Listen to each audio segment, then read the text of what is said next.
अच्छा जी, तो हमने क्या डिस्कस किया, हमने फ़ैट और सीएसएफ के बारे में डिस्कस किया कि किसका टाइम कितना होगा, ठीक है। और हमने डिस्कस किया कि ये जो टाइम है कि वो कितना जो है रिकवर करेगा, यानी जब वो 63% हमारे पास लॉन्गिट्यूडनल मैग्नेटाइजेशन में आ जाए वो टाइम डिफरेंट रहता है। क्यों डिफरेंट रहता है? Because of the underline mechanism. Underline mechanism spin lattice relaxation की बात हो रही थी हमारे पास।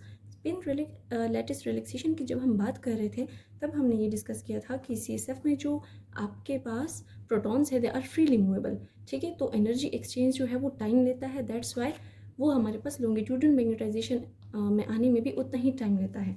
अगर हम फैट की बात करें तो फैट की आपके पास जो स्पिन लेटिस रिलैक्सेशन है वो जल्दी जल्दी होती है because of the strengthen triglyceride structure के वो बहुत ज़्यादा लेंथी होता है। तो स्पिन लैटिस में जो एनर्जी एक्सचेंज है वो आपके पास तेज़ तेज़ होगा और एनर्जी जल्दी जल्दी आपके पास जो है वो रिलीज़ करेगा। एनर्जी जल्दी रिलीज़ करेगा तो वो जल्दी आपके पास कहाँ पे आ जाता है? लॉन्गिट्यूडनल मैग्नेटाइजेशन में, ठीक है। द सेकेंड थिंग हमारे पास आ जाती है कि T1 स्टार क्यों नहीं होता। T1 स्टार इसलिए नहीं होता कि द फर्स्ट पॉइंट इज़ कि हम लॉन्गिट्यूडनल रिलैक्सेशन में फेस की बात ही नहीं करते। स्टार्ट में ही मैंने बताया था कि आपके पास जो है ट्रांसवर्स मैग्नेटाइजेशन, वहाँ पे हम किस चीज़ की बात करते हैं? फेस, ठीक है।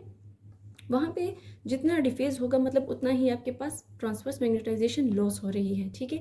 In case of longitudinal relaxation आप फेस कोहेरेंस की बात ही नहीं कर रहे हैं। सेकेंड चीज़ हमारे पास ये आ जा रही है कि T1 का जो टाइम है वो डिपेंड कर रहा है स्पिन और लैटिस पे, ठीक है। आपके पास किस चीज़ पे डिपेंड करता है? Tissue properties. आप क्लियरली ये स्टेट कर सकते हैं कि टिश्यू की जो प्रॉपर्टीज़ है उन पे डिपेंड करता है। तो ऑब्वियसली वहाँ पे T1 स्टार का कोई काम ही नहीं आता। क्लियर है ये चीज़? अच्छा, अब हम फैट, सीएसएफ और मसल की अगर टाइमिंग की बात करें और उनका लॉन्गिट्यूडनल रिलैक्सेशन कब बनाएं तो हमारे पास यूँ आएगा कि फैट जो है आपके पास वो जल्दी जल्दी लॉस होता है, ठीक है।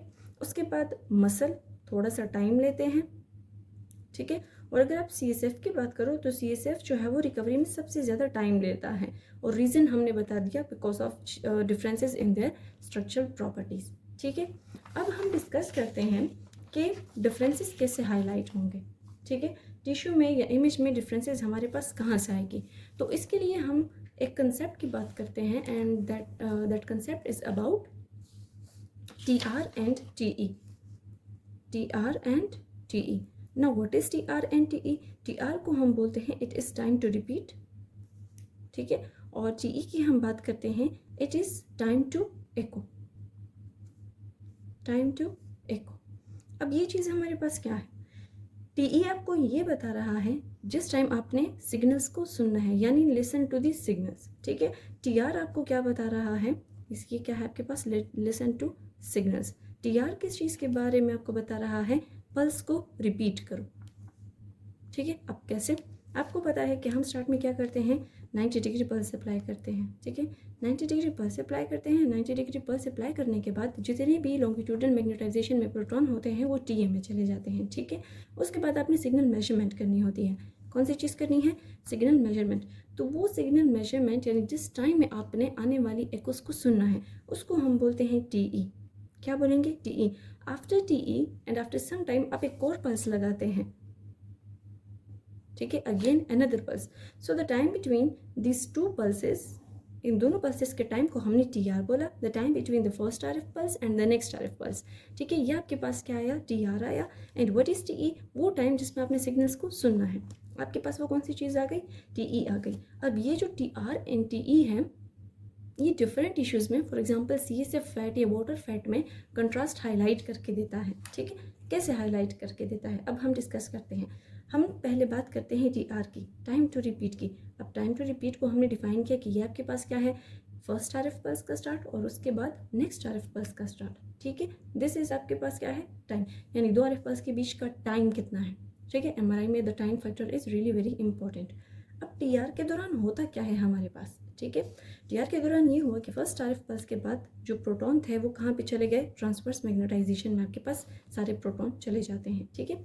उसके बाद आप वेट करते हैं कि ये सारे दोबारा से क्या हो जाए? रिकवर हो जाए। कहाँ पे रिकवर हो जाए? लॉन्गिट्यूडनल मैग्नेटाइजेशन में, और उसको आपने T1 रिलैक्सेशन बोला था, इफ़ यू डू रिमेंबर, ठीक है। इस दौरान सिग्नल एक्स भी कलेक्ट करके देता है। उसके बाद आप क्या अप्लाई करते हो, अनदर आरएफ पल्स अप्लाई करते हो। कौन सी चीज़ करते हो, अनदर आरएफ पल्स अप्लाई करते हो, और जितने भी लॉन्गिट्यूडनल मैग्नेटाइजेशन में मेरे पास प्रोटॉन्स होंगे, चाहे वो CSF के हैं, फेट के हैं, जितने भी आपके पास प्रोटॉन्स होंगे वो सारे वापस से चले जाएंगे LM में। ठीक है, तो ये जो फर्स्ट थी और ये जो सेकेंड थी, इनके बीच में कितना टाइम दे रही हूँ, यानी TR को आप ऐसे बोल सकते हैं कि ये मेरे पास क्या है, रेस्ट पीरियड है। क्लियर है ये चीज़। अब फॉर एग्जांपल, ठीक है, अगर मैं बोल दूं, क्योंकि हम जो टाइम है वो मिली सेकेंड्स में हम बात करेंगे इन केस ऑफ MRI, ठीक है, तो यहाँ पे मैं मिली सेकेंड का वर्ड यूज़ करूँगी। फॉर एग्जांपल मैं बोल दूँ कि TR 1500 मिली सेकेंड है। अब इस 1500 मिली सेकेंड का क्या मतलब है, 1500 मिली सेकेंड का ये मतलब है कि आपके पास जो स्कैनर मशीन है, ठीक है, वो 1500 मिली सेकेंड तक वेट करेगा दोबारा टिश्यू को एक्साइट करने से पहले। ठीक है, यानी एक बार एक्साइट किया, अब वो 500 मिली सेकेंड तक वेट करेगा कि वो दूसरी बार अगेन उनको एक्साइट करे। और ये आपके पास क्या है, आपके पास इस दौरान रिलैक्सेशन हो रही है।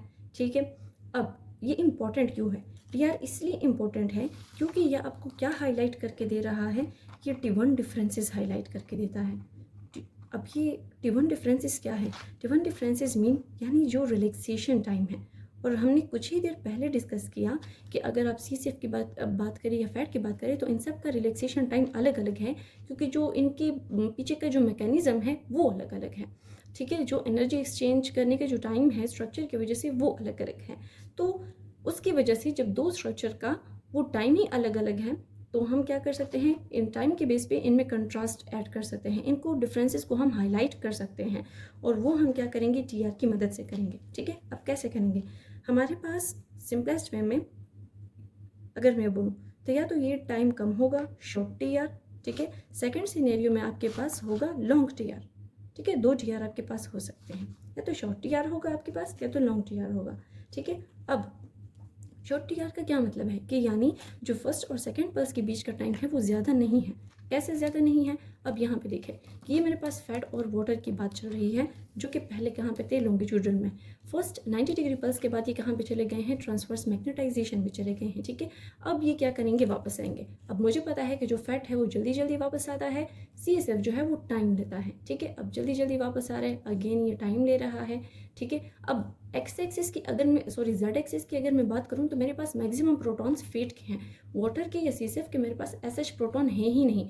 इस दौरान मैंने फ़ौरन से क्या दिया, मैंने TR दिया, यानी TR को मैंने शॉर्ट रखा। ठीक है, जैसे ही मैं TR दूंगी, अब कुछ जो है आपके पास CSF के या वाटर के प्रोटॉन आ चुके होंगे और कुछ इधर है। फॉर एग्जांपल ये वो थोड़े से प्रोटॉन है।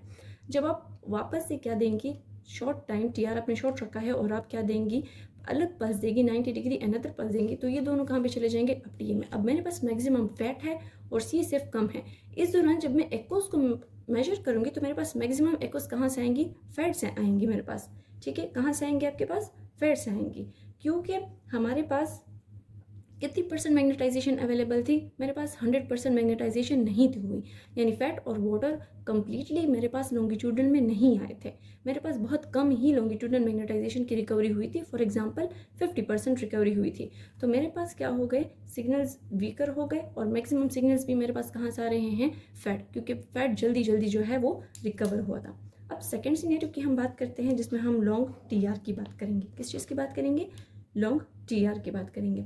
लॉन्ग TR के केस में क्या है हमारे पास, इसका मतलब ये है कि प्रोटॉन के पास अच्छा खासा टाइम है रिलैक्स होने के लिए। ठीक है, यही बात हमने की है ना कि ये रेस्ट पीरियड है, तो प्रोटॉन के पास अच्छा खासा टाइम पीरियड है रिलैक्स होने के लिए। ठीक है, अब आपके पास जब आप अपने फर्स्ट RF पल्स के बाद जब इनको इधर भेजा, अब आप ज़्यादा टाइम के लिए वेट कर रहे हैं, और उस ज़्यादा लंबे टाइम में दोनों मेरे पास फैट है, वाटर है, या जितने भी प्रोटॉन है वो फुली रिकवर हो गए, यानी फॉर एग्जांपल आपके पास 100% मैग्नेटाइजेशन हो गई है। जब आप अनदर 90 डिग्री पल्स देंगे तो ये क्या सब कहाँ पे चले जाएंगे, वापस से TM में। इस दौरान जब आप एक को सुनेंगे तो आपको जितने भी प्रोटॉन है, चाहे वो फैट है, वाटर है, उन सब से सिग्नल आना शुरू हो जाएंगे। सिग्नल स्ट्रॉन्ग तो हो गए, बट आपके पास थोड़ा सा कंट्रास्ट अलग आ जाएगा। कंट्रास्ट किसकी वजह से अलग आएगा, कंट्रास्ट में जो डिफरेंसेस आपके पास आती हैं on the basis of their time, किस चीज़ पे आएंगी, टाइम के बेस पे आएंगे। ठीक है, अब अगेन यहाँ पे मैं एक्सप्लेन करवा दूँ कि अगर आपने टाइम शॉर्ट रखा है, ठीक है, तो इस दौरान आपके पास क्या होगा, फैट आपके पास अच्छा खासा रिकवरी उसकी हुई थी, मोस्टली रिकवर था, ठीक है। और अगर आप फॉर एग्जांपल 90% फैट रिकवर था, और अगर आप वाटर की बात करें तो वाटर फॉर एग्जांपल आपके पास सिर्फ 30% रिकवर था। तो मेरे पास नेक्स्ट RF पल्स जब आएगी तो फैट के पास ज़्यादा मैग्नेटाइजेशन है बनिस्बत वाटर के, तो आपके पास फैट से मैक्सिमम सिग्नल्स आएंगे और वाटर से आपके पास क्या आएंगे, वीकर सिग्नल्स आएंगे, ठीक है। कैसे सिग्नल्स आएंगे, वीकर सिग्नल। इमेज पे आपको कैसा दिखेगा, फैट आपको ब्राइट दिखने लग जाएगा, ठीक है। और CSF आपको कैसा दिखने लग जाएगा, या वाटर आप बोल सकते हैं, वो डार्क दिखने लग जाएगा। क्लियर है ये चीज़, ठीक है। अब आप सेकंड सिनेरियो में मैंने बात की कि फॉर एग्जांपल मेरे पास TR लॉन्ग है, ठीक है। अब इस दौरान मेरे पास फैट भी क्या है, 100% रिकवर्ड है, और मेरे पास वाटर भी 100% ना सही बट 95% जो है वो रिकवर हो चुके हैं, यानी both tissues are completely recovers. अब जब मैं नेक्स्ट RF पल्स दूंगी तो दोनों ट्रांसवर्स मैग्नेटाइजेशन में जाएंगे, दोनों हमारे पास क्या होंगे, मैक्सिमम सिग्नल्स देंगे। कैसे सिग्नल्स देंगे, मैक्सिमम सिग्नल्स मेरे पास आएंगे। जब मैक्सिमम सिग्नल्स आपके पास आएगी तो दोनों में जो डिफरेंस है, यानी जो कंट्रास्ट है, वो ख़त्म हो जाएगा। T1 डिफरेंस क्या हो जाएगा, ख़त्म हो जाएगा, डिसअपेयर्स। तो मुझे ये पता चला कि जो आपके पास TR है, it is enhancing the T1 differences in the tissue. Clear है। तो आपके पास अगर शॉर्ट TR है आपके पास, तो अच्छा खासा T1 कंट्रास्ट जो है वो प्रोड्यूस हो सकता है, ठीक है। अब हम आ जाते हैं सेकेंड चीज़ पे, दैट इज़ TE, यानी टाइम टू एको। क्लियर है ये चीज़। और टाइम टू एको को हमने क्या बोला है कि ये वो टाइम है जिसमें हम सिग्नल्स को सुनेंगे। समझ आ रही है, कौन सा टाइम है, RF पल्स के बाद जब आप सिग्नल्स को सुनते हैं, तो ये वो इको का लिसनिंग टाइम है। अब आप कब सुनेंगे इकोस को, ये अब आप पे डिपेंड करता है, ठीक है। अब RF पल्स के दौरान क्या होता है कि जैसे ही TE के दौरान क्या होता है कि ये आपके पास थे सारे कहाँ पे, लॉन्गिट्यूडनल मैग्नेटाइजेशन में थे। RF पल्स दी सब कहाँ पे चले गए, ट्रांसवर्स मैग्नेटाइजेशन में चले गए, ठीक है। अब जैसे ही RF पल्स ऑफ हो गई, ट्रांसवर्स मैग्नेटाइजेशन स्टार्ट से ही हमने डिस्कस किया है डिसअपियर करना शुरू कर जाएगा, और जब ये डिसअपियर होकर डिके होगा, इसको हमने T2 रिलैक्सेशन बोला हुआ है, ठीक है। जितना ज़्यादा, अब इसी दौरान हम क्या देंगे, सिग्नल्स को सुनेंगे, क्योंकि ये एनर्जी लॉस करेगा तो सिग्नल्स को सुनेंगे, ठीक है। जितना ज़्यादा आप वेट करेंगे सिग्नल को सुनने के लिए, उतना ही मैक्सिमम क्या होगा आपके पास, ट्रांसवर्स मैग्नेटाइजेशन ख़त्म होगी। ट्रांसवर्स मैग्नेटाइजेशन क्या होगी आपके पास, लॉस्ट होगी, ठीक है। एक्सप्लेन करते हैं कैसे। फॉर एग्जांपल आपने RF पल्स दी, ठीक है, और RF पल्स के बाद आपके पास सारे प्रोटॉन कहाँ पे चले गए, ट्रांसवर्स मैग्नेटाइजेशन में चले गए, ठीक है।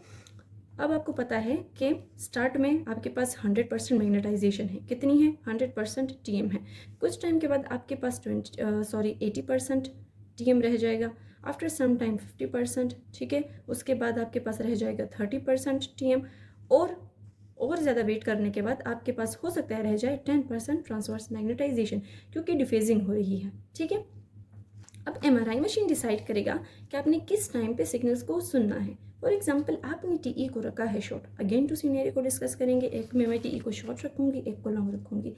अब TE शॉर्ट है, इसका क्या मतलब है कि जब मैंने RF पल्स दिया, ठीक है, कौन सी चीज़ से RF पल्स दिया, और उसके बाद जो मैं सिग्नल्स को सुन रही हूँ वो टाइम बहुत ज़्यादा ही कम है, ठीक है। तो शॉर्ट TE टाइम में मेरे पास क्या है, ओनली 10% मैग्नेटाइजेशन जो है वो लॉस्ट हुई है, यानी मेरे पास अभी भी 90% ट्रांसवर्स मैग्नेटाइजेशन है।